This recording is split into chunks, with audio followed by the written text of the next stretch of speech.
Good afternoon to you all. I pray that you're feeling blessed and highly favored on today. Getting right into things.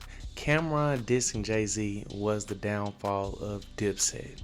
Now, growing up, Camron was one of my favorite artists. Not just him, but the whole Dipset crew. You know, folks down here in Charlotte, North Carolina was really rocking with the dips, man. You had young men out here rocking their bandana like Jewels. Aight! Yeah, I mean, pump faking like talking like they New York with a northern accent and all this type of shit. It was crazy, but obviously Cameron was the flyest of them all. In North Carolina, we was checking for everything killer drop, man. Bro really had the game on lock for a second when it came to being an icon. So I can only imagine how it was up top, But I remember clearly when Cam came out and dissed Jay-Z. Lord, I remember playing it like 3 times in school. My partner had the mix CD on a little CD player, man. We was in there in class bumping it. I'm in there like, what I'm saying? I ran it back like 3 times, like, man, because he was going hard on jigging up, man. But shit, a CD player, it's crazy how old I'm getting, man, But to me, this is one of the hardest disses in hip-hop history. I'm surprised that it gets overlooked the way that it does, because he really went in on him in there, man, as far as shit talking. It was also my introduction to Max B, because, of course, Max was on the hook, killing that thing. I'm like, who is this on this hook, man? You gotta hate us the way we getting this paper.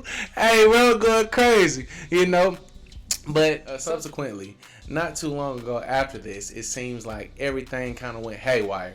It went downhill for everybody seemingly. They kind of started doing their own thing. Joel's, he teamed up with Wayne and was dropping some heat that I can't feel my faces and all that. So they was doing their thing. Jones kind of was doing his little solo thing with the balling, and Cam had some movies. He had like the Killer Season and shit. And they started saying Freaky was snitching. Then they had Max B, who started blowing up, and he was, ended up beefing with Jim Jones, which led to him becoming a legend, But to me, from the business aspect, the unit was never strong again. Their ability to distribute the music wasn't the same, it appeared, as if it didn't have that reach that it once had, to where it always seemed to reach your ears, or you seem to hear it on the radio and see their videos all the time.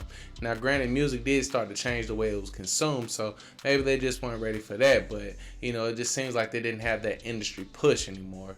Now, we have all witnessed Dame Dash's story.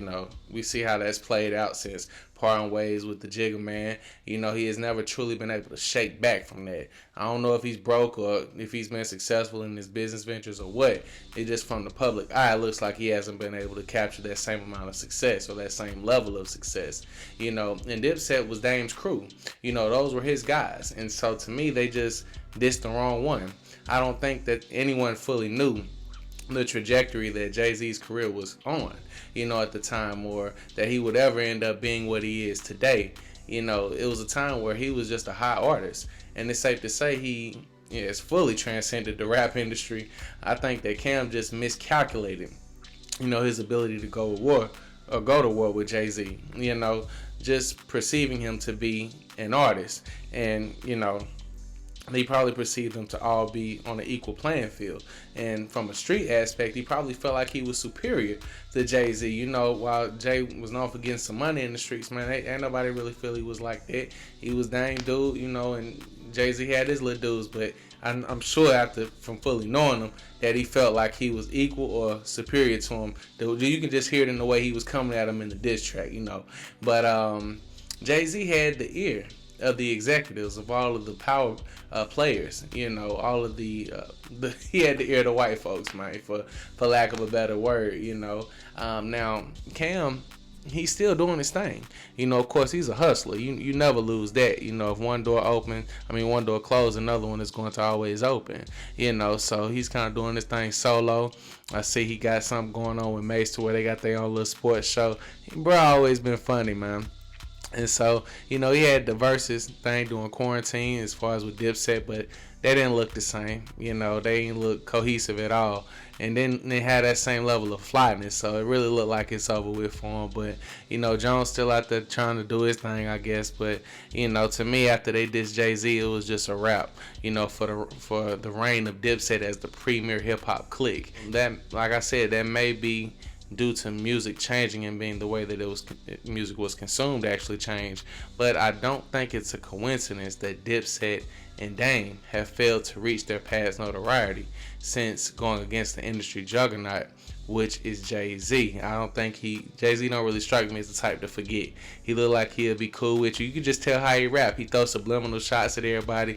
He never just come out and overtly dish you and say your name. So he look like the type to hold grudges to me. And while he'll keep it cool in your face, he'll never let you do anything in the industry ever again. Like, if you cross him, like, he just looks like he's that type of dude to me.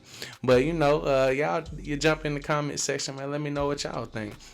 Do y'all think differently? Do y'all think it was something else, the reason why Dipset never, really bounced back after this? Or do you think something else caused their downfall?